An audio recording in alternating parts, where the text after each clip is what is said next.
Welcome to the Top Advisor Marketing Podcast brought to you by ProudMouth. I'm your host, Matt Halloran. Being your own loud is not new to marketing, but the mindset, strategies, and resources to help you get there are evolving faster than this industry is keeping up. It is time to find a new perspective on what works why and how to move your business forward. Listen as I interview guests to help you learn from them how to be your own loud. Let's get to the show. Hello and welcome to another Top Advisor Marketing Podcast. I am your host, Matt Halloran. Now, I'm sure everybody here knows my first guest of today. We are at the Fearless Investing Summit, which I'm excited about. But Brian McLaughlin, okay, so here's the deal. Redtail, so many of you use it, and so many of you know that Orian just... How do you technically define what happened? Did they buy you? Did you merge with them? What is the official... Yeah. Well, first of all, good morning. Well, yeah, good morning, man. It's so great to see you I'm again. just launching right into I know it, brother. you are. I'm That's sorry. so That's cool. All right. So I guess technically we say they acquired Redtail. Okay. It was wholly acquired. Okay. So, Nice.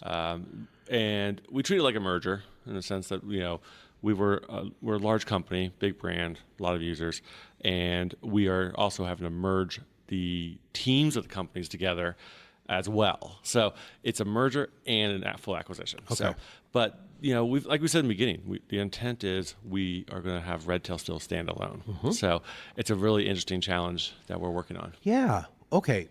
So I remember it's one of my favorite stories about hanging out with you. Yeah. So we went to a diners, drive-ins, and dives taco place. We did. And you had said, and everybody around the table, there's a buzz, right? Like, oh my God, do you know what's going on? I'm like, I have no idea what's going on. Like, I was just like, I'm third wheel going to dinner. And they're like, no, Matt, this is a really big deal. Wait until you hear, because you were announcing it like the next day. Next day, yeah. And so here's the announcement. I mean, there were audible gasps. Like people were like, oh my God.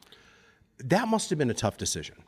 Yeah, it was a tough decision. It was like the big reveal, and you're kind of holding it back for a while. It was a tough decision. I ran Redtail for over 19 years. Mm-hmm. Definitely was my baby. And most people, if they know my story, they know that I'm a total IT geek and nerd. I'm a programmer by trade.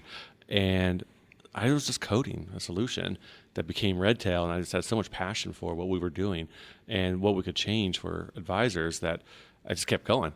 Next thing you know, it's this 19 years later. I told others the challenge I was having was I didn't need to sell Redtail, but I was in a position where I was the last man standing from a shareholder standpoint.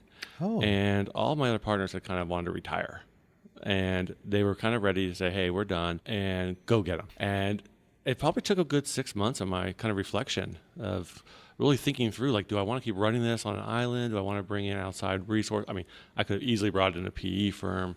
A number of different options were on my table. Mm-hmm. And I really decided I just wanted a partnership. I wanted to work with somebody I trusted and respected. So it was a small list of people that I reached out to and said, okay, I'm ready to talk.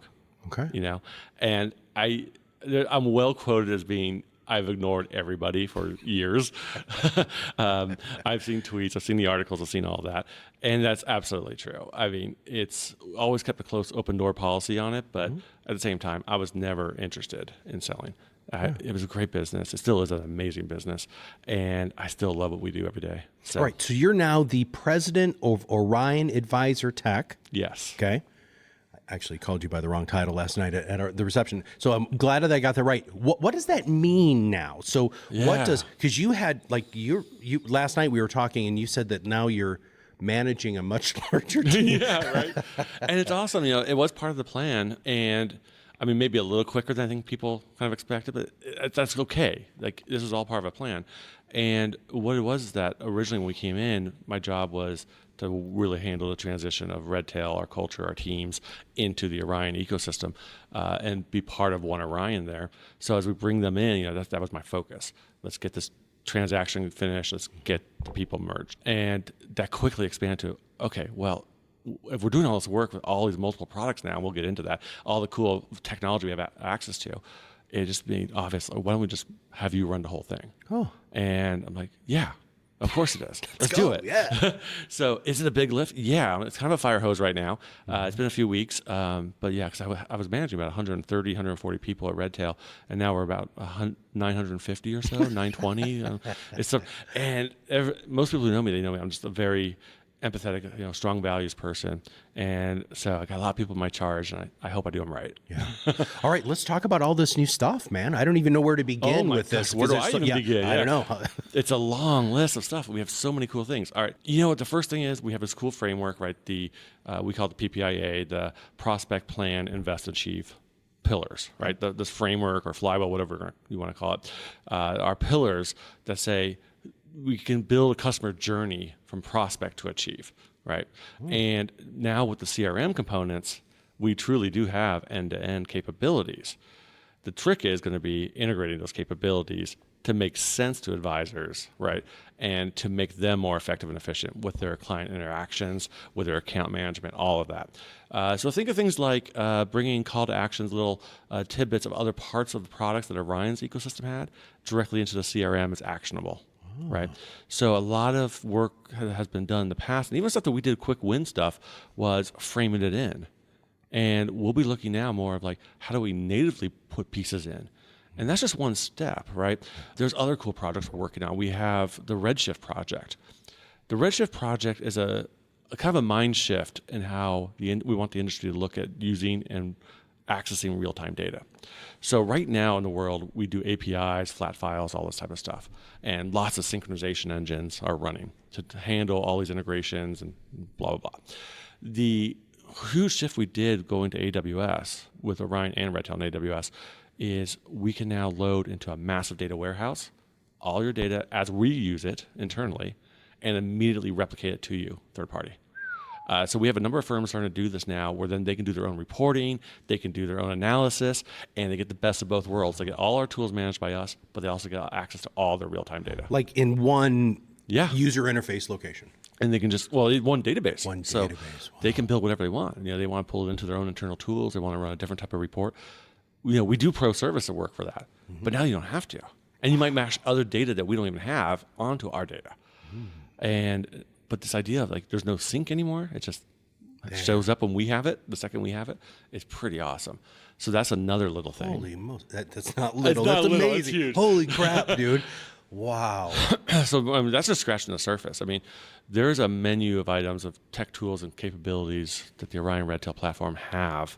And that's going to be my biggest challenge, I think, this next year is what's the most important to tie together first and keep working on that. Sure. And as everybody knows, my job is also bring in culture and build a raving fan experience over there and have a great time, work hard, play hard. I've got to ask you about that because, one of the things that I have always heard in the case studies that I've read is when there is an acquisition and a merger and you're trying to blend, you have a very strong culture, right?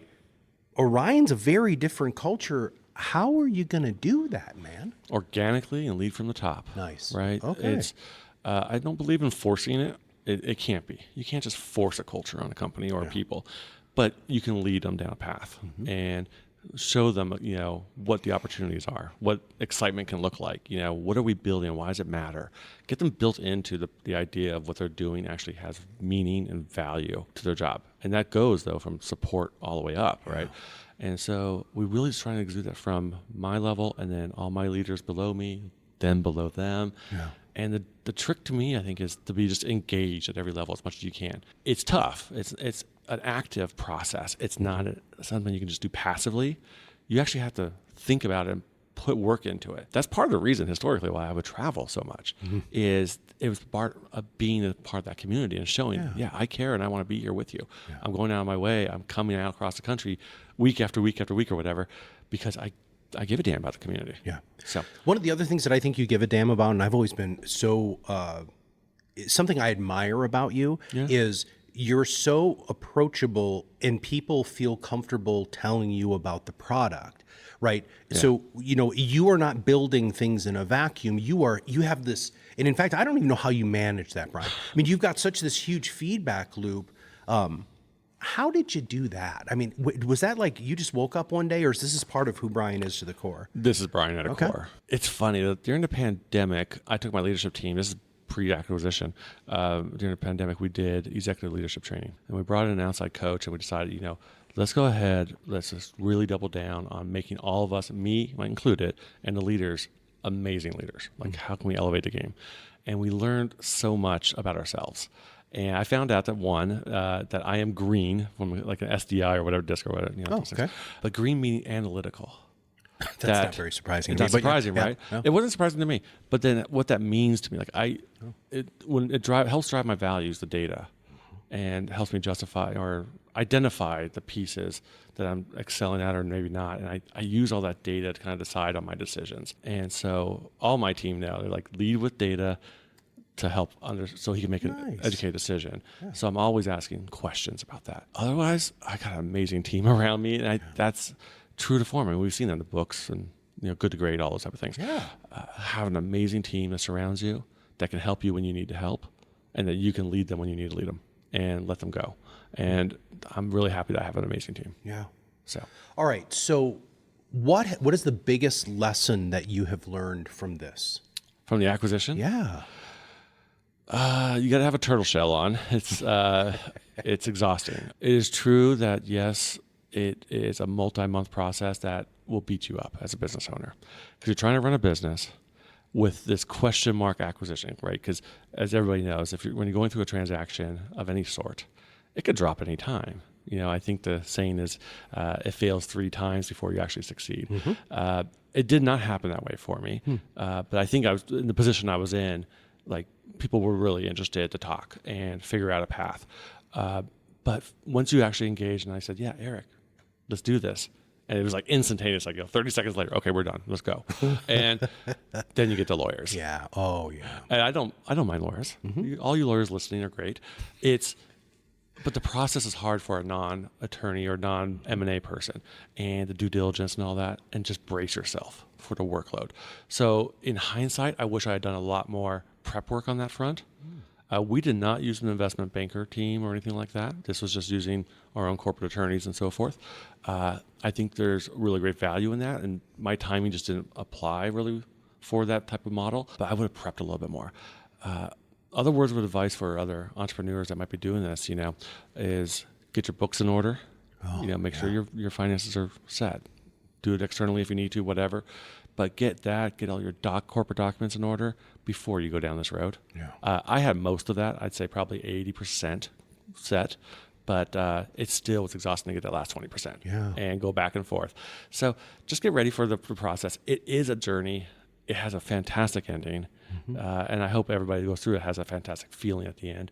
For me, what was really rewarding was the ability that I was going to have now a partner, as I mentioned earlier, having a business team to work with that has the same goals and ideals, agendas, everything else that we can all kind of commonly go forward with. Mm-hmm. And I think that's huge for us. But also, I just had so much passion just to work. Right. And a lot of people, most people know this, but I don't need to obviously work now, right? And everybody keeps asking me like, why are you still working? I'm like, because I'm not done, people. Yeah. Like, I have ideas and visions and just kind of concepts I want to work on. Mm-hmm. And what I did with this acquisition, it gives us more resources and more capability options than the industry's ever had before. Yeah. And let's just go build. Yeah. Let's just go, make this amazing. But it's cool is we can still do it with the idea of the most in one solution. And I like to describe it as kind of like an open borders API solution where we're going to be an open ecosystem. We have our solution, but we're going to work with everybody else too. Sure. To give advisors the best possible options. Do you think that that's a new? Is it because of the technology, or is it because there's a philosophical shift? Because it didn't seem that your technology played well in the sandbox with other people for a long time since I've been in the industry, and up until probably 3 or 4 years ago. Was it the technology that supported that, or was it a philosophical shift in the people like you who were running these tech companies? I think it was a philosophical shift, right? It was locked. It actually goes back a little bit further, I would say. Okay. I would say probably even close to 10 years ago when the shift happened. I remember from the Redtail side when I did Open API and published it at an event one year, and that was many years ago, and we were one of the first to say, here's the sandbox, here's the instructions, and here's everything you know on the web. Wow. Don't have to call me. You can just build. And just keep expanding on that. And then people started just like, oh, Yeah, you can totally do that. Why not? Start opening up the doors. But it used to be like custodians or broker dealers, whatever. They were really closed door. They're like protecting IP. Mm-hmm. And it's like your IP is not your API and access to work with you. Your IP is how you do what you do with the data and your relationships and all. A little mind shift on that one. And I think that's what we're seeing with the Redshift stuff, like going to real-time data streaming. Is that's something that we haven't done for 20 years. Now we go into other things too, like client texting, right? Mm-hmm. I like to say that client texting, texting's been around for 30 years. Forever, man, yeah. And this industry now is talking about it in 2022 as a serious issue. Like, we had $1 billion of fines the last couple of months. We've had lots of awareness around. That was just crazy. I know. It for some reason, just so you know, it's about 15 minutes of non-movement and the lights go off in here. I was interviewing somebody yesterday. We'll just cut this out. I was interviewing somebody yesterday and she did it didn't even phase her. She's like, she's like, oh, you're talking about Penny. Yeah. Dang it. I should have just kept going. That's all right. All right. So you can go ahead and pick up from where you were. So wait, we were remember talking about the open API. Yeah.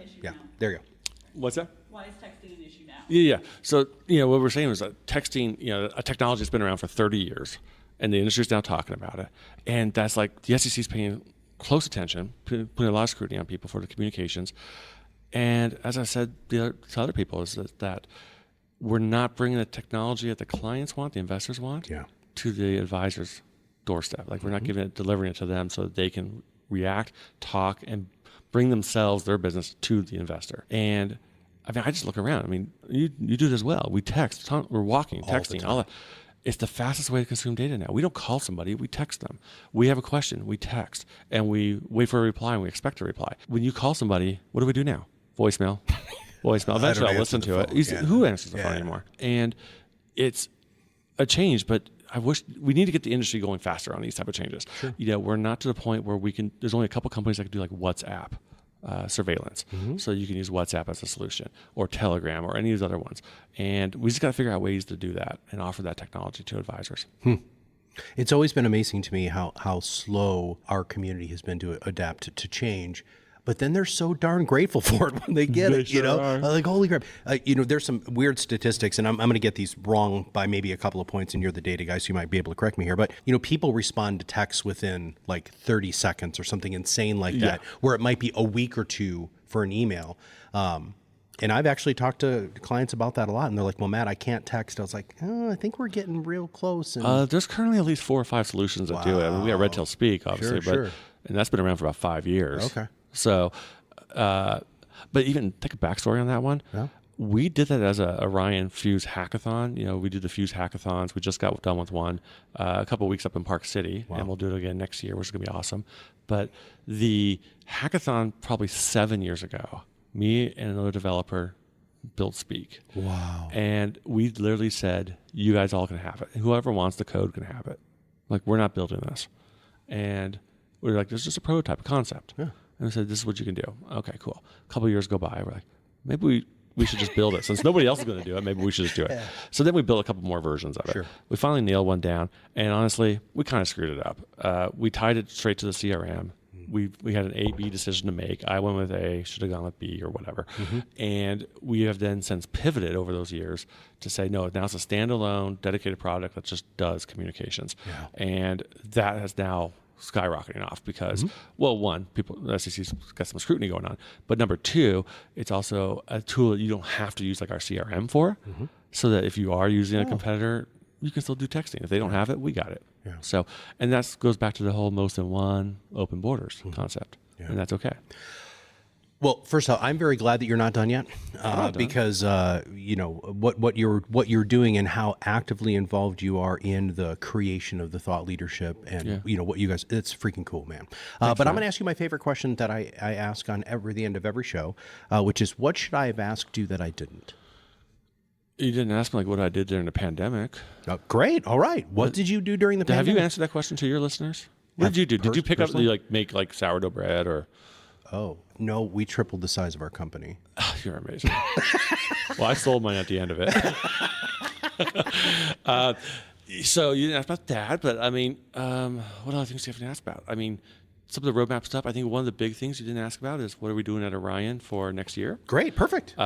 We have an amazing amount of solutions coming. We've got document management and integrations. We're going to have, obviously, more of the real-time call to actions in the applications. And we're going to be working on... Stop. And we're going to be working on solutions of tying all our user interfaces, our experience, and really enhancing that and paying attention to what the quality of the product looks like together. So I'm really, really excited for all that. That's awesome. And building those teams, just harmonizing everything, right? And that's, at the end of the day, that's my goal next year, is just to harmonize the company and get the tech stack and everything to a place that is a unified view. And we can use any pieces you want. And I got so many cool ideas, and we'll share them later on. But we're going to share a lot of that stuff. We have our Ascent conference coming up at the end of February. So if you're interested in this type of stuff, and we're doing a custom Redtail University there, we're doing a whole bunch of different things down in Orlando in the end of February. Nice. Yeah. And by the way, okay, so to answer the earlier question. Yeah. What did I do? I learned how to DJ.